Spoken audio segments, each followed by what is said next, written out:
The robots are coming for your jobs. Literally. Anybody that's been paying attention to technology knows that one of the bigger drivers of employment, especially that's going to happen in the future in low-skilled fields, isn't immigrants. It's not immigration that's going to take the jobs away. It's actually technology. Automation already has cut a lot of low-paying and even a lot of good-paying manufacturing jobs, and as technology has improved, more jobs are going to be lost to that automation. Now, right now, tech firms, for example, have been investing heavily in research and development of things like AI. You've got Tesla with their driverless cars, Amazon with workerless shops, and even you even have Google that's trying to develop smarter than human software. Now, look, on some of those, that actually may be pretty far away, but on some of those other things, kind of close. And even so, robots themselves that are already working on the lines, they're getting better. They're getting cheaper. So, look, we could be 20 years, 40 years, 50 years, even sooner, maybe, away from full automation. Now, look, there's benefits to that, obviously.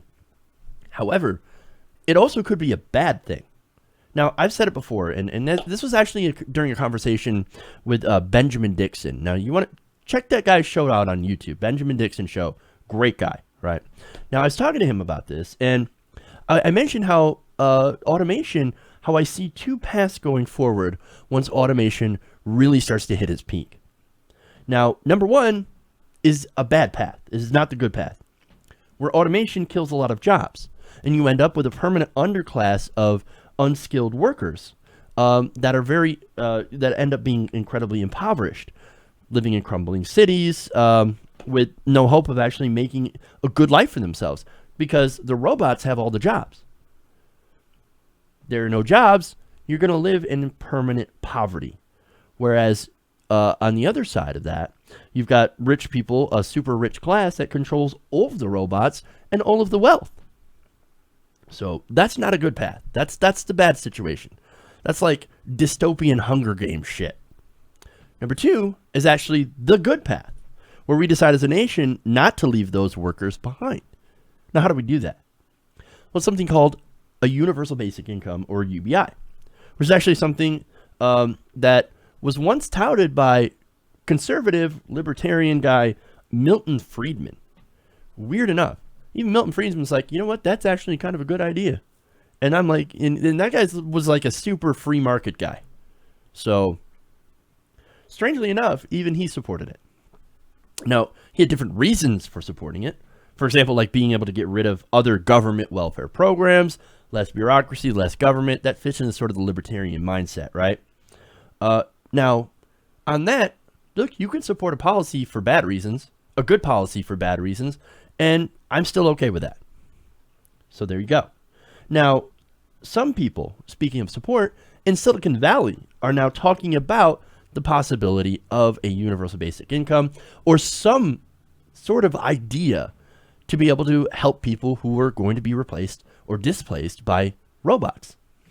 Now, in an interview with CNBC in November, Elon Musk, CEO of Tesla, actually backed the idea.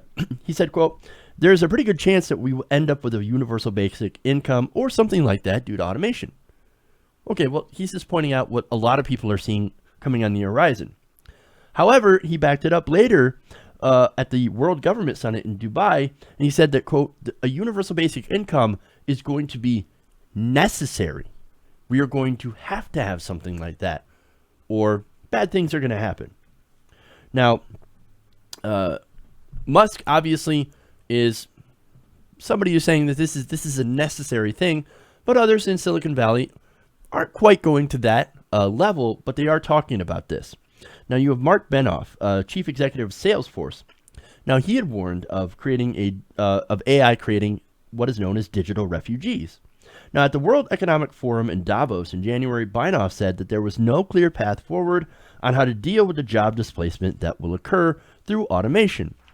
Basically, he's saying we've essentially ignored this entire problem, even as technology gets more advanced and is starting to get cheaper to use than actual workers. Now, that has some in the tech industry thinking, hey, you know what? Maybe we should fucking do something about this. Well, okay. Microsoft CEO Satya Nadella said at Davos, quote, "We should do our very best to train people for the jobs of the future." So that's one idea that they have. Now, to do that, of course, people are going to need access to affordable quality education, or for that matter, I believe tuition-free, taxpayer-funded universal education. I think that would help train people for jobs for the future. Now, there's that other component is how are people going to survive? There are no jobs, and you need to get this advanced training to be able to do these jobs of the future. That's where a UBI comes in. Now, before you think, man, these tech firms, they're unusually socially responsible. Well, go them. Well, it's not so much that. I'd like to call it more enlightened self-interest. Experts say that the tech industry is growing more aware of its role in driving future automation and displacement, and companies do not want to be at the heart of any backlash from from the people who are going to be potentially displaced. You have Guy Standing, who is Guy Standing. I just real Guy Standing. I love you, dude, but really? Okay. Anyway, I'm sorry. He said, and this guy is a professorial research associate at the School of Oriental and African Studies. I didn't know that was a thing. Now, he talked to CNBC by phone and said, that is a factor. The concern that suddenly public enemy number one will be robots, and they, the tech firms, will be in the firing line. But I think the sort of people I'm meeting in the industry are more worried about the grotesque inequality and political backlash against that. Well, they should be worried. Because again, pitchforks. When enough people get displaced and enough people get desperate, and there's this opulent upper class, well, you're going to have pitchforks. It has happened many times through history, and it will happen again if they don't watch their shit. I remember, I forget his name, but there was a CEO that did a bunch of income inequality talks. And he basically said they're going to come for our heads. If we don't do something about it, if we don't stop this gross inequality, then they're going to come for us. It will be pitchforks and torches. And we don't want to be around for that. We might want to actually fix it. You might want to tax us a little bit more. We can handle it. We'll still be super rich. Again, I forget what this guy's name is, but it's essentially what he said. But now, Standing is also a co-founder of something called the Basic Income Earth Network, which is a non-governmental organization that promotes the policy of a universal basic income. Now, he's currently advising Y Combinator, a large U.S. startup accelerator, on its basic income experiment. The firm is also looking into a basic income experiment that would happen in Oakland, California. Now, not only that, but there are other countries that are actually looking into doing UBI experiments as well. Now, of course, you've got detractors. Yeah, but if you give everybody free money, then nobody's going to want to work.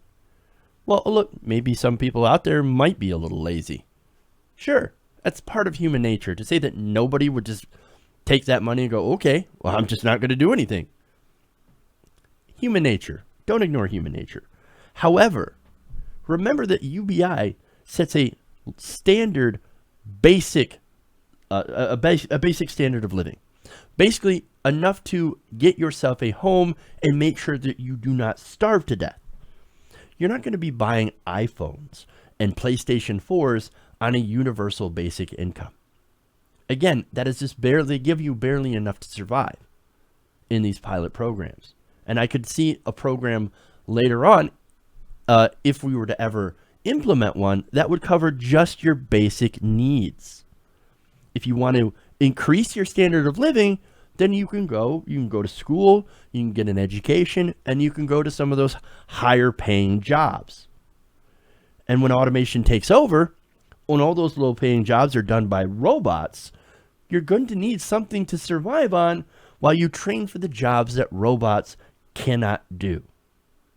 And that's the whole point of a UBI. So now, how do you fund this? All right.